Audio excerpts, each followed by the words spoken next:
Are you a real estate investor looking to sharpen your skills or a newbie looking to become one? You're in the right place. Welcome to Where Should I Invest? Real Estate Investing in Canada with your host, Sarah Larby. Shawn, welcome to the show. How are you? I'm doing well. Thanks, Sarah. Thanks for having me. I'm super excited to be on your show today. I've been watching you guys for a long time. I've been, a member. Well, I haven't been a member, but I've been very active in the community with real estate, and I've been following everything that the Right Club does. So I've listened to your podcast. I've, been active with other members who are in the Right Club, and I just love what you're doing, and I'm happy to be here. That's awesome. Because I've been looking at your Instagram and like, man, this guy is living life. This is like what real estate's all about, is the freedom. So it is cool. And I think that's how we connected. I can't remember if it was on Instagram, but I was like looking at what you're doing, and I'm like, I've got to have you on my podcast and get to, know your story a little bit more. So here we are. And here we are. We'll get all the insights as much as we can, I guess, for the next half an hour. But if you wouldn't mind, obviously you're fairly active out there and you're, fairly well known in the industry, but for those that may not know who Shawn Rea is, maybe just give us a 30,000 foot view of what it is that you do. Okay. So, about 7 years ago, I read Rich Dad Poor Dad, and that book, along with some other books from Robert Kiyosaki, which was Cash Flow Quadrant and Rich Dad Poor Dad, kind of spiraled me into not knowing anything about finances to being obsessed with finances and realizing that the life that I was living at that moment was paycheck to paycheck, working a corporate job. And I was doing everything that I was taught to do. So I went to school. I was told by my mom and my friends and my peers, you need to get educated, you need to get a good job, you need to work corporate or just make good money, get educated so you can make good money. And I was, working 9 to 5. I had a kid. She was just a baby. Me, I was just a baby at the time. And I was realizing, I'm like, I have no time to spend with my daughter because I'm just working. My whole life is work, but I'm paycheck to paycheck. So what's wrong? There's something wrong. And when I read these books, it was like if you ever watched the movie The Matrix, where they say you have a red pill or a blue pill, and they tell you, if you take the red pill, life will never be the same again. And that's what happened. And I realized, man, I've been doing everything wrong this whole time. And I just started focusing on buying assets and acquiring assets. And I didn't have the capital. I didn't even have the capital to start at that time. So since we're doing 30,000, overhead, I won't go into all the details of all the deals that I did, but basically I hustled really hard. So I worked multiple jobs. I connected with people. I spent time networking. I educated myself. I read books. I listened to podcasts like this. I watched YouTube videos. I just absorbed as much information. I became obsessed with it. Right. And after I did that, I bought my first rental property, and then I did the burst strategy on that, which I know you're very well known for the burst strategy.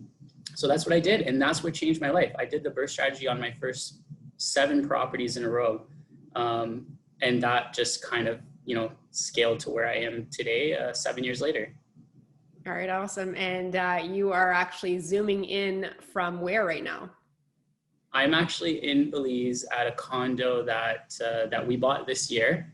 So I'm doing some renovations to the condo, and it's kind of crazy because I never pictured myself to be here where I am today, 7 years later, after doing the work that I was doing. I hadn't planned to do this. I knew that one day I wanted to have, maybe a beach house or something like that. And I always thought, one day, but you never know when that one day will be. And it might have been when I was 55, 65, who knows, right? And I'm still in my 30s, and I got some of the stuff that I thought I wasn't going to have until 20, 30 years from now. And it's all because of real estate and doing, what we love to do, which is invest in real estate.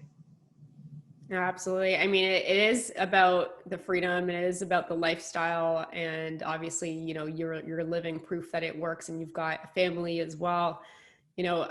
When you were starting out and you were making your plan, like, was your plan to be where you are today in 7 years? Was it later? Was it earlier? Like, how did that all change about? Because oftentimes we create goals and then they shift along the way. Yeah. So my plan is it far surpassed my expectations. So when I did start this whole journey in real estate investing, I wrote down a 1 year, a 3 year, and a 5 year plan. And then after that 5-year plan, which at the time, the 5-year plan, to, just cut it short, really is I wanted 2 rental properties. That was my 5-year plan. And then I figured I would hold on to those rental properties for the next 20, 30 years. I didn't have a plan to grow past the 2 rental properties.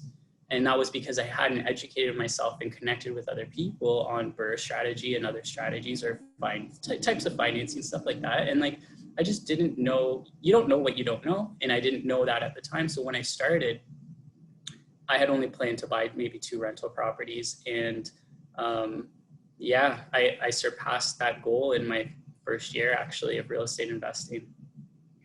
That is cool. I mean, obviously the BRRRR strategy, like you said, I love it because it can propel you further. But like, what are some other things, like maybe like the top 3 things that actually allowed you to, snowball a lot faster than you originally thought? Because, the BRRRR strategy is one thing, but there's got to be other pieces that connected to help you, accelerate even quicker. Yeah. So the number one, so we'll talk about network a little bit, but the number one most important thing is my mindset changed. And a lot of people want to get into real estate investing. They want to become successful, and they see other people that are in this network and they're like, I aspire to be like that. That person inspires me. I want to be able to own, all of these rental units and have a little bit more freedom in my life. And what I realized was that I had to change my mindset. My mindset was from a scarcity mindset. It was just about really, it was almost like when people told me, hey, you could do this and you could retire yourself really early, I didn't believe it because I didn't know anybody who had done that. And once I started meeting those people, my mindset changed and I started believing in myself more, especially after my first deal. So I would say I did my first deal. And after I did my first deal and I realized, wow, I can actually do this.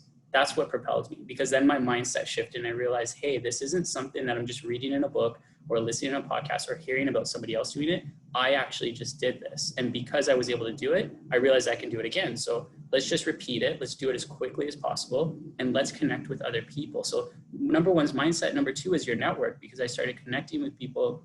I started realizing that the fastest way to grow and accelerate and become successful is to communicate and network with other people who are already doing what you want to do.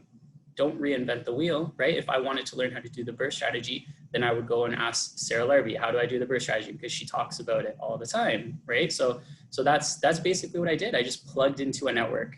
And third of all, I would say taking action. It's really taking action. Just every single day you're doing something. Maybe you're not buying a deal, but maybe you're putting an offer. Maybe you're not putting an offer, but you're reading a book. Maybe you're not reading a book, but you're listening to a podcast on your drive to work. There's so many things that you can do. And those are all super important. And I think when you talk to many investors, they're going to say a combo of those things, because that's really, it's even though we're investing and you might be investing yourself, you might be joint venturing, but it is about your surrounding. It is about your mindset. It is about taking action, definitely. What is it though that has kept you going? Because, sometimes life gets in the way, right? People are working a 9 to 5, they want to do it, but life, right? And so what was it that you did to just stay focused that you can share maybe with the listeners, that they can pick up on, a few things that they could do themselves to keep that mindset, to keep that focus, to do those things? So other than like you having your own accountability, right? Like if you keep yourself accountable, and this is why there's coaches and mentors and stuff like that, is because one of the difficulties that I see certain people have is accountability to themselves, right? So they need somebody else to hold them accountable and say, hey, you said you were going to do X, Y, and Z, but you haven't done that this week. Why, right? So for myself, I haven't taken coaching or mentorship from anyone, but I held myself to a certain level of standard. And I think that comes with mindset again. So it really circles back to mindset. Why is it that you're able to stay focused and continue doing things? Because I kept working on my mindset. I kept reading books. So even while I was doing deals, I would buy a deal and I'm doing the BRRRR strategy on that. Then I would get the next deal under contract and I'm planning to do the BRRRR strategy on that. And during all of those times, I would read a book, and people, my friends, my family, like not my wife, but everybody else would say, Shawn, you seem obsessed. Like you just always doing stuff that's about real estate. You're talking about real estate, you're working on real estate, and now you're just reading books about real estate. And I realized that that's why I was able to scale quickly, was because I became obsessed with taking action. And if I wasn't, I would rather than going out and spending time with friends, I would actually rather stay home and read a book. And it comes back to, what is driving you? So why is it that, you know, a person can hold themselves accountable to take action every single day? And I think the reason for that is because you have to have something that's driving that action. And for me, that was my family and my kids, my daughters. They were giving me that momentum to say in my head, hey, Shawn, you need to take action today, because everything that you're doing is going to affect your children's lives. So that's one of the reasons. That was my biggest motivator, my biggest why of why I was taking action. So if I could give any advice to somebody on like, hey, maybe they're not finding something or a reason to take action on, well, maybe you just need to really dig deeper and ask yourself why you're even interested in real estate investing, and find the why behind that, and that'll push you forward. Yeah, absolutely. I mean, that's important. And so obviously, you know, your family, your kids, it sounds like your wife was supportive and pushed you along the way. And you know, your friends, maybe not so much, but like, I'm just curious now that you're doing this and you're doing this, you know, at a different level, different scale, like, have they come around, or are they reaching out and say, hey, can you help me do this? Like, what's the feedback from, or maybe you just lost touch because you're so different now. I don't know. What's your take on that?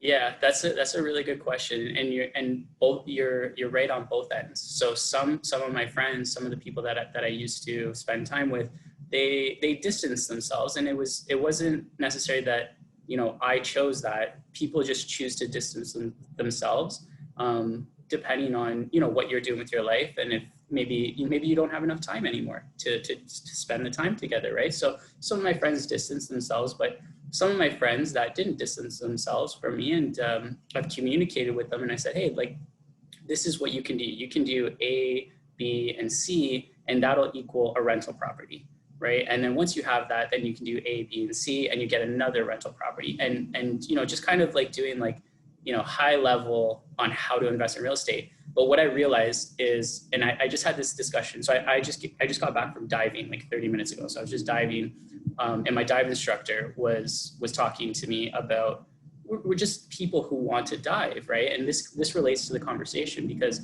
he said there's so many people say they want to be a dive master or a dive instructor. But the reality is people will just say that, but then they won't actually take the action, put their hand out and like bother, you know, the instructor to say, hey, what do I need to do to get to this next level of certification?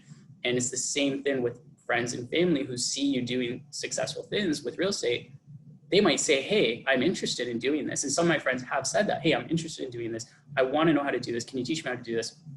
And you tell them, but then they do nothing with the information. And it really comes down to, how bad do you want it, right? How bad do you want to have freedom from a 9-to-5 job? How bad do you want to be financially free? How bad do you want to be able to do, you know, whatever you dream up in life, whatever your goals are? How bad do you really want it? And, you know, there's a YouTube video that I think the title just says that, you know, it's like, how bad do you want it? And it's a guy who's saying like, it's a teacher who's telling a guy to go into the water until he can't breathe, until he's underwater and he can't breathe anymore. And he said, and he comes up for air and he says, that's how bad you need to want success, is as bad as you want to breathe air and live, you know? So I think that's so true. Yeah. I mean, you know, as you were saying that, I was just thinking, you know, there's some people that it's freedom first, and there's some people that like their comfort first, you know, and first and foremost, or their security. And, you know, I think one thing in common for a lot of investors is freedom. And, you know, and so maybe a lot of others, you know, they prefer their comfort. They like their 9-to-5. They are, you know, happy with a paycheck given to them that's basically identical every single week.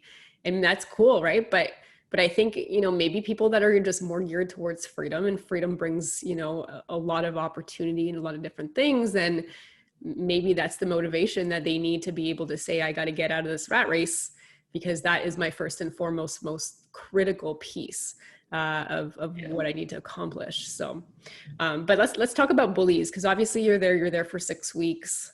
How did this property come about? Like, why Belize? Maybe just give us some insight on that. Yeah, so I took what I learned in Canada, in Ontario, about real estate investing, and I applied it here. So one of the things that I realized was that if you want to make money in real estate investing, a lot of the money is made on the purchase. So knowing what the actual value of an asset is and then buying it under market value, there is a lot of value in that, especially if you can buy under market value and then you can do like a renovation and you can increase the value of it. Then it's like a double whammy. Like you're getting killing two birds with one stone. It's going to be a great deal. And then you can refinance and get your money back. So the only problem with Belize is that there's no financing. You can't refinance, you can't get mortgages, stuff like that, right? So what I did was I ended up doing some research on Belize, and the reason I chose Belize was first and foremost because it has fee simple title, which is the same as Canada. So when you buy any property, whether it's land, whether it's a house or condo, you own that outright. You get title in your name. You don't have to like go through some leasehold or like get a corporation. The government doesn't own it. You can pass it down to your kids, and they speak English here. It's their first language. So it's one of the only countries here in Central America where they speak Spanish, but English is actually the primary language. So contracts, everything is in English. So I ended up pulling the trigger and I bought some land about 1.5 years ago here. And I realized when I bought this land that there was an opportunity because I was seeing other people buying land beside me through online forums, like, Facebook groups, things like that. People were buying land right beside me for 2 times what I paid for my first and second parcels of land. So I realized, I'm like, hey, like I have something here. I'm actually buying something under market that I can go and I can sell to somebody else for twice as much, like the next day. So I tapped into that. And what I ended up doing like really quickly was in the first year, I bought 8 parcels, and then I came down to the island, and I was here on the island for almost 4 months with my daughters and my wife, and we rented a beautiful condo just across the street from the ocean, and we spent all the time there, and I went all in, and I ended up buying like 14 more parcels of land. I bought every single parcel of land on the island because the island is actually small enough. I bought every parcel of land that was under a certain price point. And my realtor said, Shawn, you actually you alone changed the pricing on this island in that area. And now since I've purchased about, within the last 1.5 years, I've seen about 200 to 300% appreciation on just the land that I've purchased. And with that being said, I'm like, okay, so I'm buying stuff under market. It's great. I've resold some of the land already. And what I'm doing is I hold a mortgage on it. So I'll sell it. The person doesn't have enough cash to buy it outright. So I'll hold like a 90% mortgage or an 80% mortgage, like a VTB. And then I'll charge them 10% interest. And I'll give them a 10, 20, or 30-year mortgage on it. And that's another way to create cash flow. So that was one way. Yeah, it was another way to create cash flow, basically, right? And then with that being said, we started looking at like actual like condos and stuff like that. And we ended up purchasing a 2-bed condo here, which I'm talking to you from, for I would say 60 cents of what the market value is. And that was just through research, right? The island's small enough that there's only a limited number of 2-bedroom condos on the whole island. So what the market value is for any 1,500 square foot 2-bedroom condo. And I just really negotiated really hard, the same way I would do in Canada. I put offers on multiple, and I ended up taking the best. I think I got the cheapest price condo in the last 1.5 years that sold here. Why? So do you think part of it was maybe during the pandemic and what they were experiencing, and you just took advantage of, where people were starting to panic, the opportunity there? Yes. So, and it wasn't even Belizeans that were panicking. A lot of this land was owned by Americans, to be honest, that I ended up buying off of. And one of the best deals, being totally honest, one of the best deals that I bought was the very first week of the pandemic when the whole world was shutting down. I put an offer on a parcel of land, and I got it for 40 cents on the dollar of what they were asking. I got it for 40% of what their asking price was. I'm just curious because I have no idea what the pricing is in Belize. What is a typical price of a piece of land? Well, okay, so it's all over the board, but you can get the cheapest land you're going to find right now is off grid, has no electricity or utilities running to it, and it won't be on the beach. It'll be inland, and that's $45,000 US, right? Then it goes up to, let's say, beachfront in the same area, but no hydro, no electricity, you're talking like 250,000 to 350,000 US. And then in town that has electricity and sewer and all that, but not on the beach, that's like 150,000 US. And then beachfront in town with electricity, hydro and everything, you're like 500,000 to like 2 million. So obviously, yeah, definitely a huge range. And are people that are buying this, like, is their plan to develop and build on that land, you know, recreational property, or are they just planning on holding it, or what, you know, what are you finding most people are buying for? There's a multitude of different options that I'm talking to people and seeing what they're doing. Right now, some people are buying the land and they're retiring. So I'm seeing a lot of older retirees who are, you know, 50s, 60s. They're leaving the US and they're going to move here full time. So they're buying a parcel of land in the same area, and then they're going to build a house. They'll pay like anywhere between 80,000 to 200,000 to do a build. It depends what kind of materials they use and stuff like that, whether they're using Mennonites, whether they're using general contractors, it's concrete or wood. So all of that will affect the pricing, but there's a group of people that are doing that. Then there's a group of people that are investing, that are just buying land, they're holding it, and then they're reselling it, flipping it for more later. And what else is there? Oh, and then there's people doing short-term rentals. So there's people that are building right now, and they're building little casitas, cabanas, and they're doing Airbnbs. I've talked to some guys that are talking about in the talks of doing a hostel right in the area by the beach where I've been buying. And there's a lot of people that are buying and building like commercial, like they're building bars and stuff. Yeah, that's pretty cool. So it sounds like a wide range of a lot of different things. And I just want to circle back though, because I think it's a great idea that you've had where you were buying land and now you're being the bank in terms of financing it. Are you also financing their construction costs, or, you know, are they buying this, paying you the 10%? Because, you know, at the end of the day, they're going to use their money for construction. I'm just curious, because this could be like a whole business that you could, you know, launch with people here in Canada that don't have the cash, but they have the financing ability perhaps. Yeah. So right now, the only way that I've developed any type of loans is just the raw land, where I sell them the land and they'll put a deposit down, whether it's 10% or 20%.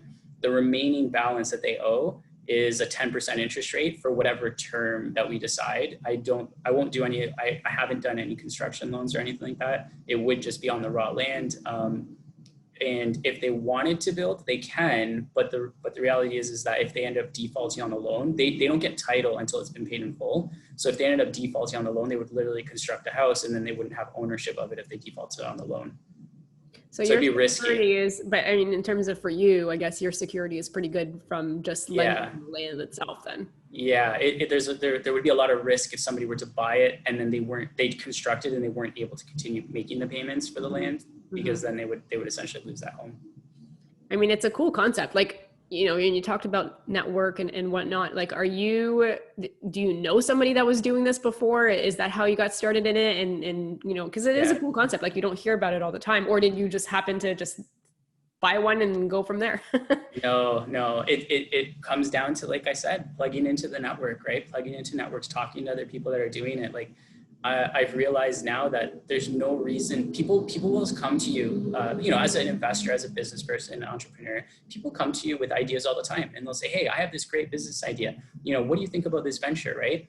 And if it's something that I've never heard of and I don't know anybody that's ever done it, I'm usually not interested in it, because I don't like to reinvent the wheel. I'm not the type of person that because I haven't had to do it. So I realized that, you know, for me to just continue being successful, but making it a smooth operation in any type of, you know, venture that I have, I just need to ask somebody who's already done something similar and then kind of copy the same concept.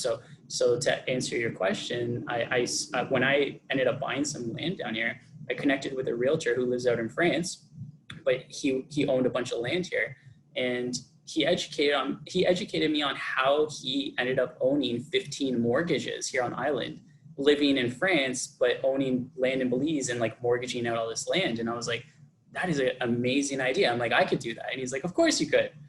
So I did it. That's cool. And you know what, I find too, and maybe I'm totally wrong, but I feel like in Canada, there's so many deals and so much business that people are sharing and they're okay. But it's surprising in a good way that, for such a small island in being in Belize, that people are so forthcoming and willing to share as well. I mean, that's awesome, but you never know, right? When there's less opportunity, how people may react.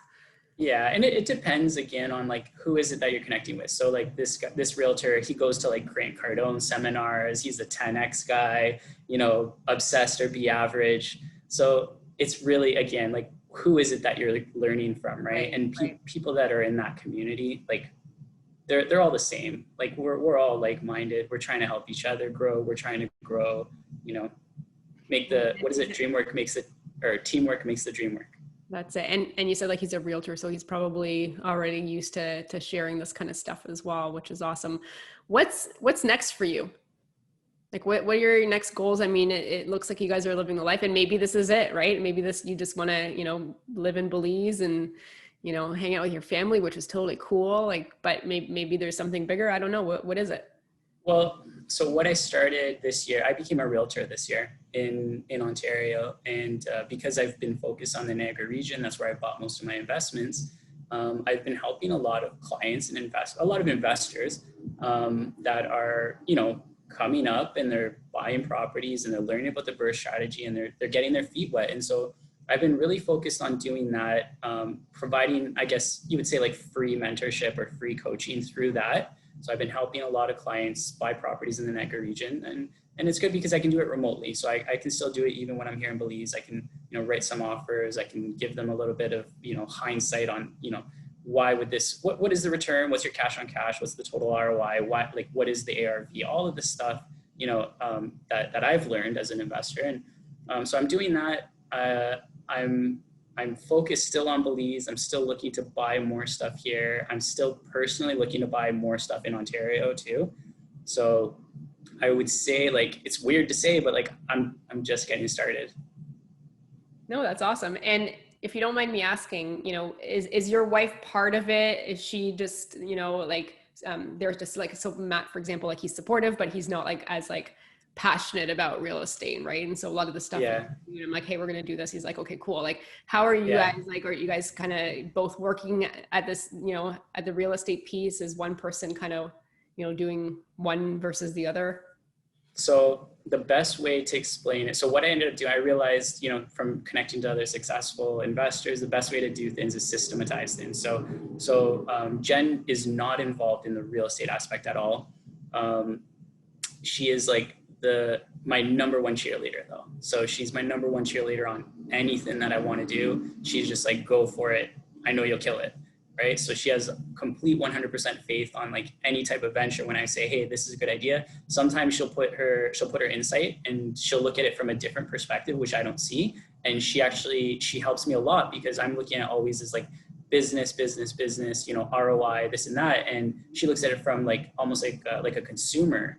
And she'll be like, hey, Shawn, like, I think this is actually better. And there's been many times where like I just opened my own property management company in Ontario in the Niagara region. And I partnered with one of my contractors who's been helping me for a year and a half. And the way that I was going to structure it and partner with him, I thought it was like the best way to do it. And she looked at it from a different perspective. She gave me her insight and I was like, oh my God, that's genius. I'm like, thank you so much. And so I ended up changing and I ended up partnering. We opened a corporation and started our own business. And so from that perspective, she holds down the house. She's a great mom. She's a great wife, super supportive. But yeah, like number one cheerleader, just not involved in the real estate side.